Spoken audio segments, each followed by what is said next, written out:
আসসালামু আলাইকুম। ক্লাস 8 এর সুপ্রিয় শিক্ষার্থীবৃন্দ, আশা করছি প্রত্যেকেই ভীষণ ভালো আছো। লার্নিং উইথ এ প্রিয়ার আজকের আয়োজনে তোমাদের সবাইকে স্বাগত জানাচ্ছি।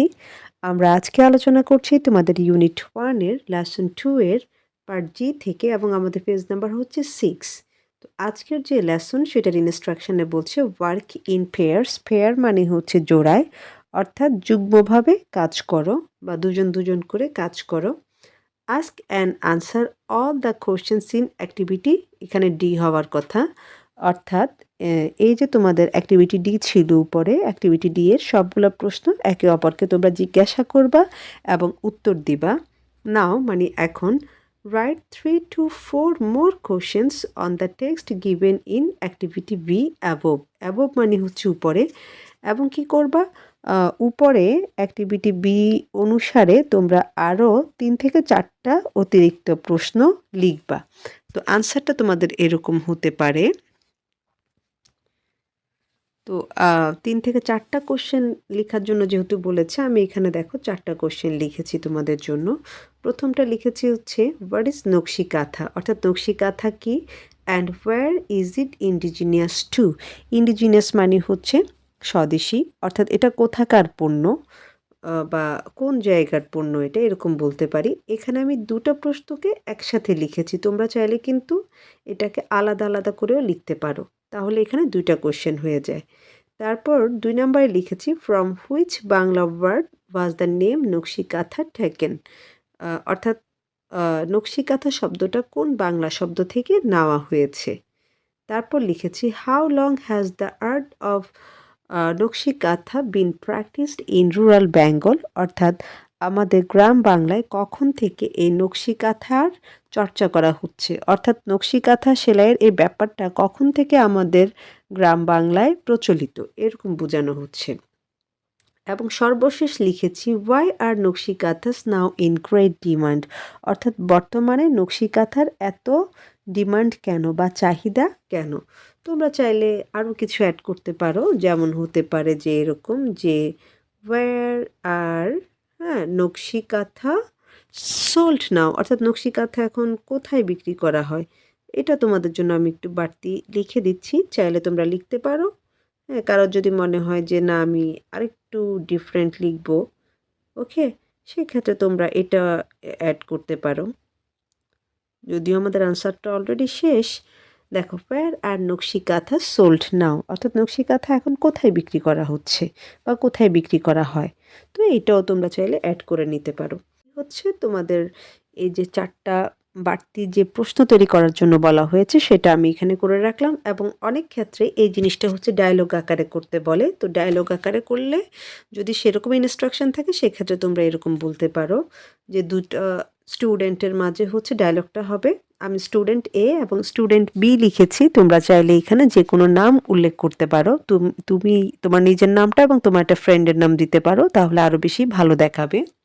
তো দেখো, আমি এটা ডায়লগ আকারে এভাবে লিখতে পারি যে হ্যালো, হাউ আর ইউ, হ্যাঁ, যে হাই কেমন আছো, তারপর আরেকজন উত্তর দিচ্ছে যে আই এম ডুইং গ্রেট, আমি খুব ভালো আছি। হোয়াট অ্যাবাউট ইউ, তোমার কি অবস্থা।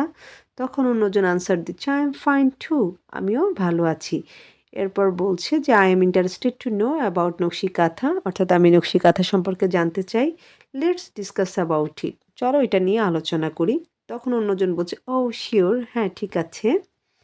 তারপর বলছে ডু ইউ নো হোয়াট নকশি কাঁথা ইজ, অর্থাৎ তুমি কি জানো নকশি কাঁথা কি। তখন অন্যজন বলছে ইয়েস আই নো, হ্যাঁ আমি জানি। নকশি kantha is a kind of embroidered quilt, অর্থাৎ নকশি কাঁথা হচ্ছে কি এক ধরনের নকশা করা কাঁথা। It is indigenous to Bangladesh, অর্থাৎ এটা বাংলাদেশের নিজেদের পণ্য বা বাংলাদেশের একটা পণ্য, এভাবেও বলতে পারি আমরা। এরপর বলছি could you tell me where the name nakshi kantha was taken from, অর্থাৎ তুমি কি আমাকে বলতে পারো যে নকশি কাঁথা শব্দটা কোথা থেকে নেওয়া হয়েছে। তখন অন্যজন বলছে the name was taken from the Bangla word naksha which means artistic pattern, অর্থাৎ এটা বাংলা শব্দ নকশা থেকে নেওয়া হয়েছে, যার অর্থ হচ্ছে শৈল্পিক কারুকাজ।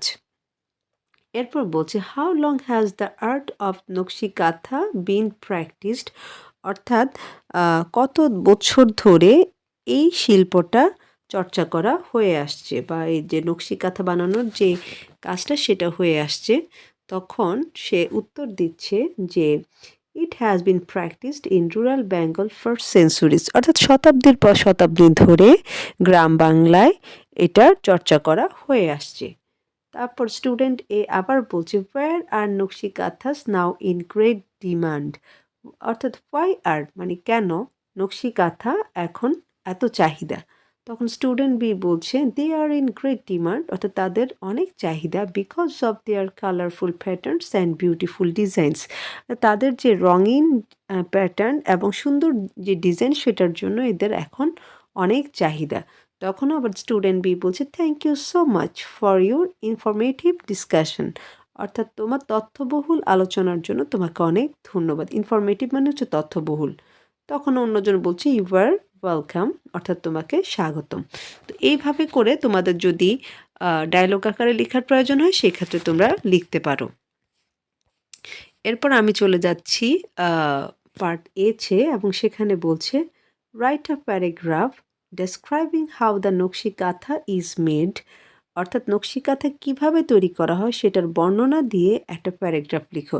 স্টার্ট লাইক দিস, অর্থাৎ তোমরা এরকম করে শুরু করতে পারো যে ওল্ড অর নিউ ক্লথ, অর্থাৎ পুরানো অথবা নতুন কাপড়, and colour thread are needed, এবং রঙিন সুতার প্রয়োজন হয়। First the cloth is folded, প্রথমে কাপড়টাকে ভাঁজ করে নিতে হয়। দেন এর পরের অংশটুকু এবার তোমরা লিখবে, অর্থাৎ তোমরা এই যে নকশি কাঁথা কীভাবে তৈরি করা হয় সেই জিনিসটার বর্ণনা দিয়ে একটা ছোট্ট প্যারাগ্রাফ লিখবে এবং প্যারাগ্রাফটা তোমরা এরকম করে শুরু করতে পারো। তো নকশি কাঁথা কীভাবে তৈরি করা হয় সেটা কিন্তু আমরা প্রত্যেকেই কম বেশি জানি, আমাদের মায়েরা করে থাকেন। তো আমরা দেখি যে নতুন অথবা পুরানো শাড়ি নিয়ে সেটাকে ভাঁজ করা হয় এবং ওখানে ভাঁজ করে দুই পাশ প্রথমে সেলাই করে নেওয়া হয়।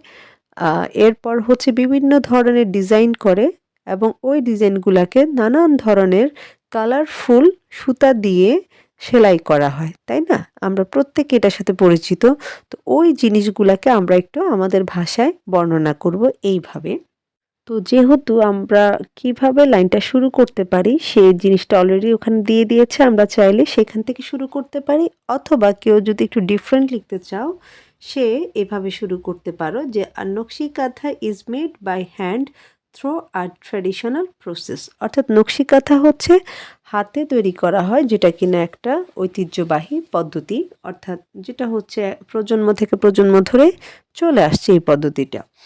এরপর বলছি টু মেক দিস কুইল্ট, অর্থাৎ এই কাঁথা তৈরির জন্য old or new cloth and colour thread are needed, অর্থাৎ আমি ওই যে বইয়ে দেওয়া যে প্রথম লাইনটা সেটা এখানে অ্যাড করলাম। তো এই যে নকশি কাঁথা তৈরির জন্য নতুন বা পুরাতন কাপড় এবং রঙিন সুতার দরকার হয়। First the cloth is folded into layers, প্রথমে কাপড়টাকে লেয়ার লেয়ার করে বা স্তর করে ভাঁজ করা হয়। Then designs are drawn on the cloth, আমার এখানে অন এবং দায়ের মাঝখানে একটা স্পেস হওয়ার কথা কিন্তু সেটা একসাথে হয়ে গেছে, তোমরা একটু স্পেস দিয়ে নিবে। তো তারপর কি করা হয় ওই কাপড়টার মধ্যে ডিজাইন আঁকা হয়।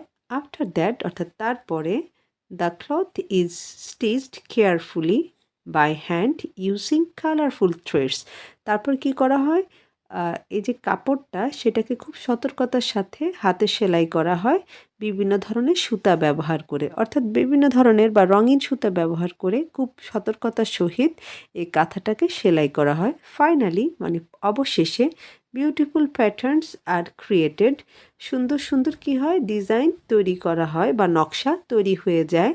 অ্যান্ড দ্য নকশি kantha is ready to use, এবং নকশি কাঁথাটা ব্যবহারের জন্য তৈরি হয়ে যায়। Das a nakshi kantha is made by layering old cloth and decorating it with beautiful hand embroidery. তার দেখো মানে এইভাবে নকশি কাঁথা পুরানো কাপড়ের ভাঁজ করে এবং সেটাকে হাতে সুন্দর সুন্দর কারুকাজের মাধ্যমে সাজানো হয় বা এভাবেই নকশি কাঁথাটা তৈরি করা হয়। তো এই হচ্ছে আমাদের টোটাল আলোচনা। তো তোমাদের কার কার এলাকায় নকশি কাঁথা তৈরি করা হয় সেটা অবশ্যই আমাদের কমেন্টে জানাবা। বিশেষ করে ফেনী জেলার কোনো মানুষ আমার এই ভিডিওটা দেখছো কিনা সেটাও একটু কমেন্টে জানাবা। তো এবং পরবর্তীতে আমি তোমাদের যে লেসনটা রয়েছে সেই লেসনটা থেকে অর্থাৎ লেসন 3 থেকে আলোচনা করব। সেই পর্যন্ত সবাই ভালো থাকো, সুস্থ থাকো আর লার্নিং উইথ এ প্রিয়ার সাথেই থাকো। আল্লাহ হাফেজ।